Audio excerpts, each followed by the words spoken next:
There was a $10 billion package that Biden administration had gotten through, which has now been implemented. That's not going to fix the entire problem at all. So probably you're talking government stepping in and subsidizing what's going on. One healthy sector in agriculture has been the cattle market. And so the last couple of years, there's been pretty good income from that. But last week, with all the uncertainty of what's going on, that futures just crashed on that. So, there's a lot of an average animal in America, it gets sold like 7 times. And so these guys that paid $5 a pound for cows, they're going to really be hurting if something don't come around. Now, the White House is considering giving financial help to U.S. farmers to mitigate the impacts of the tariff wars. The Agriculture Secretary, Brooke Rollins, defended the tariffs, explaining the White House's thinking. How do I save a country that for 100 years has been sliding toward decline as we have watched our farmers and our ranchers, again, can't get our corn into Mexico, can't get our dairy into Canada, have Honduras buying more pork and poultry than the entire European Union, have a 700% tariff from Japan on our rice. This is not okay, and it is not sustainable. And for us to continue to build our agriculture, which is the backbone of our country, but also our manufacturing base, our energy, et cetera, for us to be able to do that, we have to put America first. So those tariffs, as the economy, the market begins to adjust, we will see a more positive as we move, I believe, very quickly. That's Brooke Rollins there, the U.S. Agriculture Secretary. And listening to that, Donn Teske, the president of the Kansas Farmers Union. Hello to you, Donn. Hello. So that was Thank you for having me. You're very welcome. So that was the administration's case for the tariffs. Are you convinced? There's lots of concern out there about the tariffs, and especially what the retaliatory tariff wars are going to happen. In the long term, there's probably some logic to it to even out the trade, but in the short term, I can't imagine it not causing more inflation, and the consumer is going to ultimately pay the price for it. But the farm economy has already been really in the shorts the last couple of years. So this on top of it really has rural America and rural Kansas hollering, everybody squawking. And I do find it kind of amusing. Amusing in a pretty dark kind of way. You don't sound at all convinced, Donn. But I mean, I'm right, aren't I? That Kansas is very much a red state, and Kansas farmers are most likely to be supporters of Donald Trump. And Donald Trump was very clear this is what he wanted to do when he was looking for the election.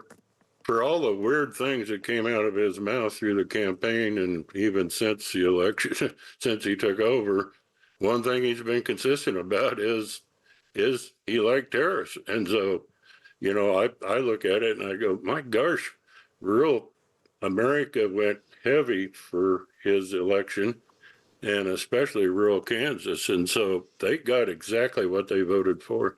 you say they. It's kind of like they got to take ownership of it. Right. Yeah. Okay. But Donn, you talk about they, but they are your people. These are your members in the Kansas Farmers Union. And what do you say to those members if they feel as unhappy as you are now? All we can do is do the best we can to try and ensure a steady enough income that they can survive another year. And so I have no doubt that a majority of my membership base voted for the president, and you're not hearing anybody apologizing for that yet, but they sure are squawking about the tariffs. Okay. Look, I mean, so you're hoping, I take it, for some help from the federal government by way of financial support. What kind of financial support do you want? What would you do with it? Where's it needed? There was a $10 billion package that Biden administration had gotten through, which has now been implemented. That's not going to fix the entire problem at all. So probably you're talking government stepping in and subsidizing what's going on. one healthy sector in agriculture has been the cattle market. And so the last couple of years, there's been pretty good income from that. But last week, with all the uncertainty of what's going on, that futures just crashed on that. So, there's a lot of an average animal in America, it gets sold like 7 times. And so these guys that paid $5 a pound for cows, they're going to really be hurting if something don't come around. So how tough is it for the farmers of Kansas right now? When I talk to farmers here in the United Kingdom, I'm very often told that times are tough.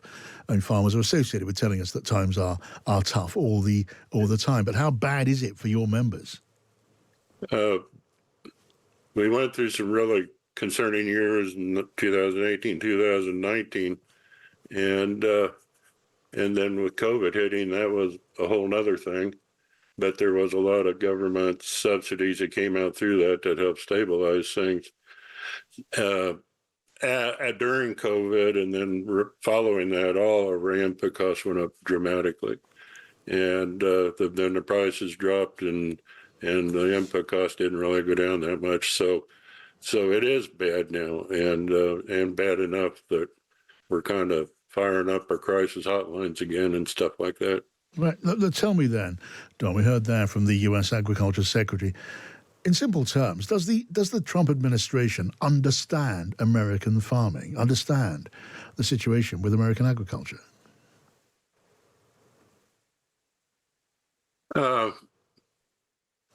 I think that the Trump administration recognizes that that's an important voting base for them. Do they understand agriculture? Apparently not. All of his cabinet picks are obvious that they were picked to shake up the system. And so agriculture isn't any different than that. So I don't know what the future holds.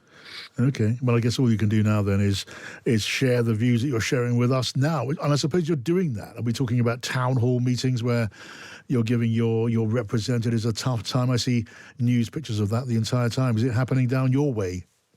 Yeah, it has. It's gotten to the point now where they quit making public appearances that the public could come to. So,